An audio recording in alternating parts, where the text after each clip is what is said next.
What is up, YouTube? It's your boy DJ Dash, and I'm back with another episode. In this episode, I'm gonna tell y'all more about myself. I just jumped straight into this YouTube shit and didn't basically introduce myself, you know what I'm saying? Came out with 3 episodes. Y'all probably hella confused about who I am, what I do, and how I became to where I'm at. So in this video, I'm gonna be talking about myself, about how I became a DJ, and if you're new to this channel or new to becoming a DJ, how you can implement the same things that I've done and be successful in being a DJ in nightlife. Now, if you're new to this channel, don't forget to smash that subscribe button, hit the like button at the end, and leave a comment if you enjoyed the video, alright? Without further ado, let's jump straight into it. Bow.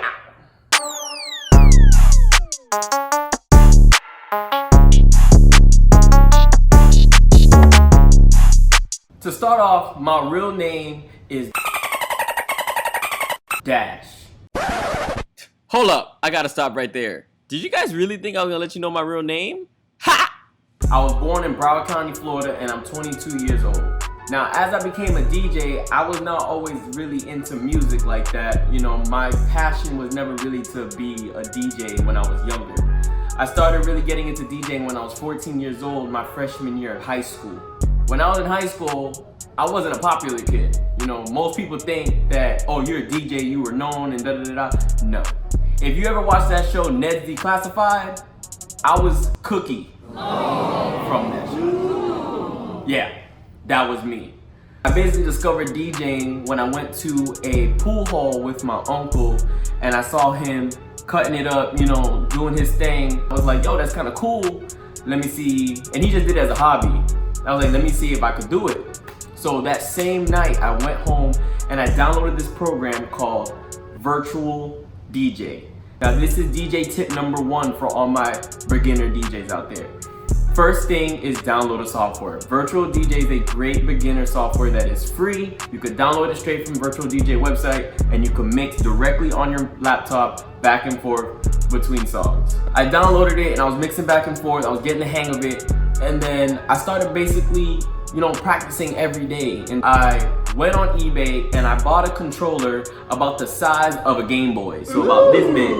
I used that controller to plug directly into my laptop. It came with its own software and to basically burn CDs and make mixtapes in order so I could play in my mom's car while I was going to school and coming home from school. Now, since she's my mother, she gonna tell me that it sounded good when really in actuality the shit was trash. Ever since then, I really didn't know the fundamentals of being a DJ.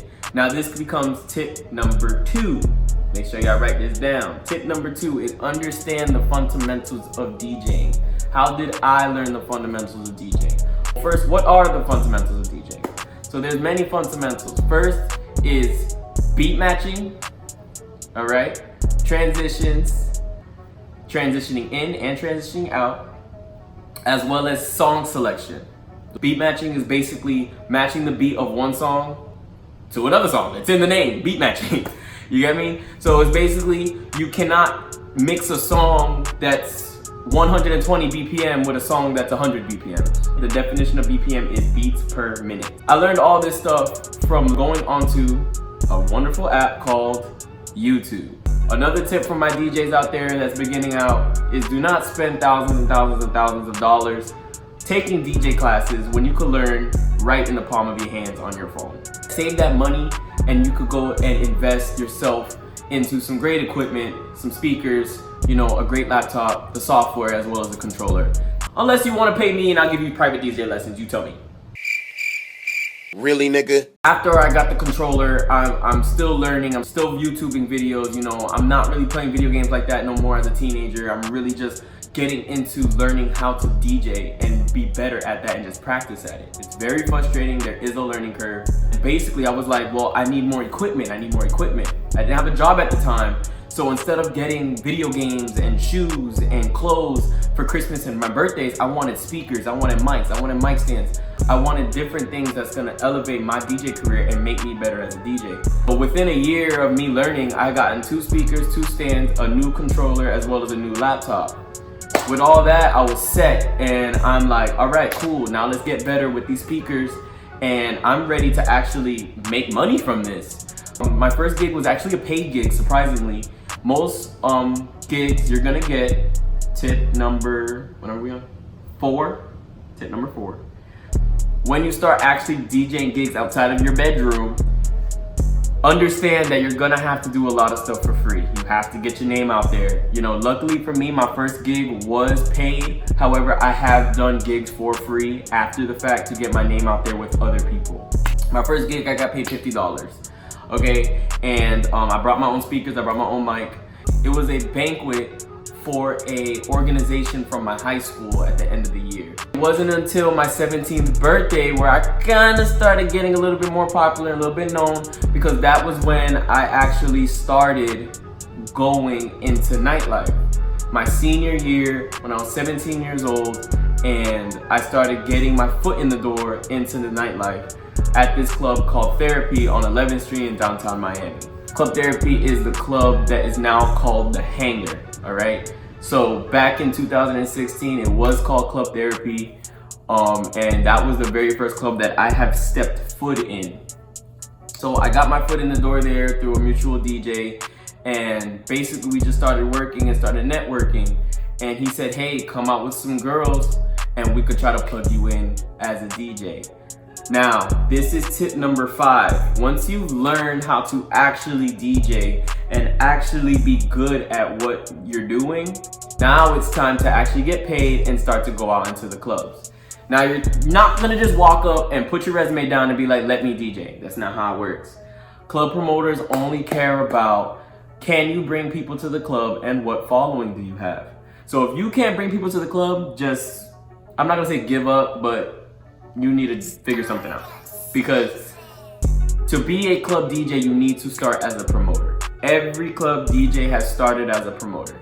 At the age of 17, I was going around my high school, girls that were 18 years old. I said, hey, you know, I'm a promoter, I'm a new promoter at this club called Therapy. Do you guys wanna come out with your girls? You guys get in free, blah, blah, blah, blah, blah. You know, first night, I come 15 girls deep. I feel like the shit. Nobody, you can't shit on me. Nobody could tell me nothing. You pull up to the club and they come inside. The club owner's impressed. The head promoter's impressed. And I'm just like, that's what's up. You know what I'm saying? Now, after I get them inside, now it's time for me to get inside. So, you know, I'm feeling good. I'm dressed up, got the drip, you know what I'm saying? And then the security guard looks at me and was like, let me see some ID. And I was like, see some ID? You just see me bring all these girls inside? I got a little razzle dazzle, it's alright. Now you want me to ID? Yes, I need to see some ID. Like, I gotta ID everybody. So the security guard didn't know me. So I already know what my ID says. I'm 17. I give him the ID, and he looks at it, and he's like, you can't get inside. I was like, what you mean I can't get inside? You're 17 years old. And I was like, okay, but I work here. He was like, I don't care. You guys stay out here. I was like, you gotta be kidding me. So I'm feeling so good. I'm like, yo, I'm about to get inside. I'm about to get inside. And I can't even get inside the club because I'm 17 years old. So I'm standing outside, talking with security, talking with the Balder girls. And all 15 other girls is inside having a great time. On my 18th birthday was the first time I DJ'd in a nightclub. It was called Heart Nightclub, which is right next to Club Therapy on 11th Street. Some of y'all know Heart Nightclub, some of y'all don't. The first time I DJ'd there, I was ready. I was so ready. I got a set to open. My opening set started at 11 o'clock to 12:30. And I was like, let's get it. Let's get it. Pause the video right here if you think how good I did. Leave it in the comments below, all right? Man, I was so lit, but I had the worst set ever. Like if I was to go back in time and look at myself DJ right now, I'll slap the shit out of myself. Like, it was so bad. You know what I'm saying? Now people are like, Dash, why do you keep saying it's so bad? Like, well, how can you like DJ bad? Let me tell you something.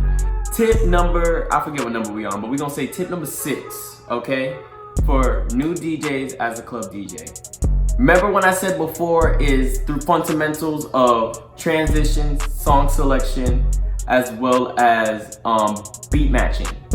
I had the transitions, I had the beat matching. The song selection was terrible.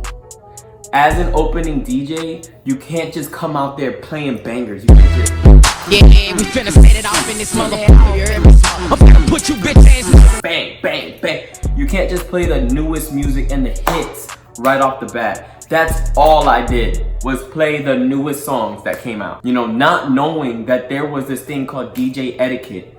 As an opening DJ, you need to set the tempo, you need to set the pace using different older music. Either R&B, 2012, 2013, 2010, you know, hip hop, and then working your way up for the headliner. You're basically warming them up. So my song selection was horrible.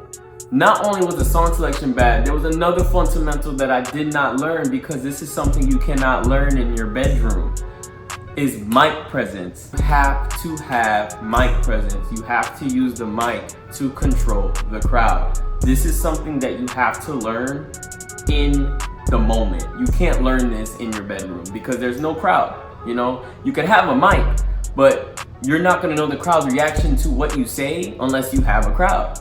You understand? So I didn't have a crowd, and that's something I didn't learn. So I didn't even actually touch the mic for the first time. Like, I never touched it. The mic would just sit there, it looking at me looking at it.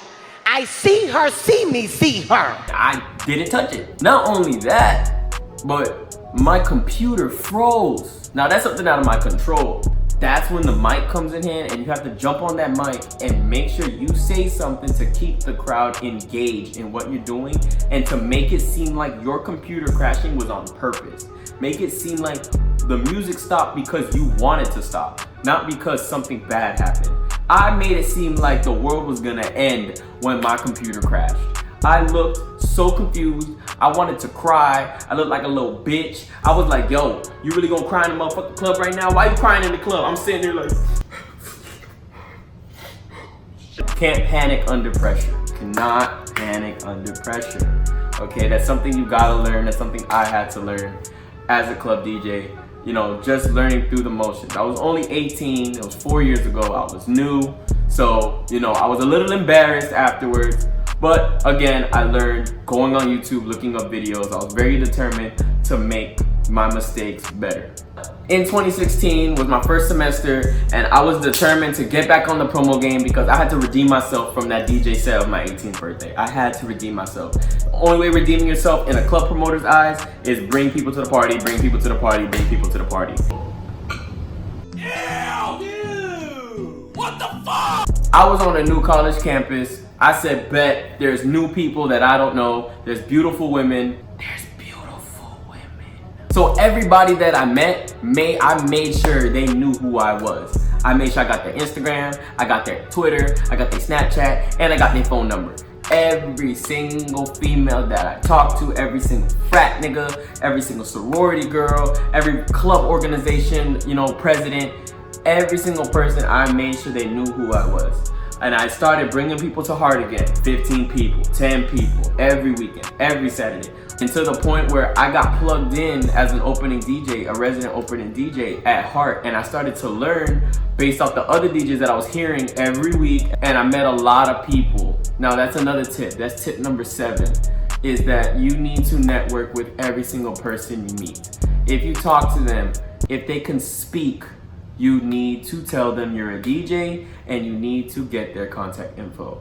All right, because you never know who you speak to and who they know. Right now, I'm a South Beach DJ, and everything I was telling you before about promo and networking and promoting yourself and making sure that you still have that talent and still have the skill as well to back it up. Keep taking those tips, and basically that's how I ended up becoming a South Beach DJ, meeting other people such as Louis Knuckles, DJ Thunder, working in Studio 23, Exchange, Cameo, DJ Fergie, DJ Ferenz. Shout out to all those big names, you know what I'm saying? All these people helped me out along the way. Shout out Bubba Way Too Live, Mr. Skinny, you know what I'm saying? These promoters and these DJs has helped me grow because I networked with them, and then not only that, when I got to their parties, I rocked that shit. You know what I'm saying? That's just a little sample of me.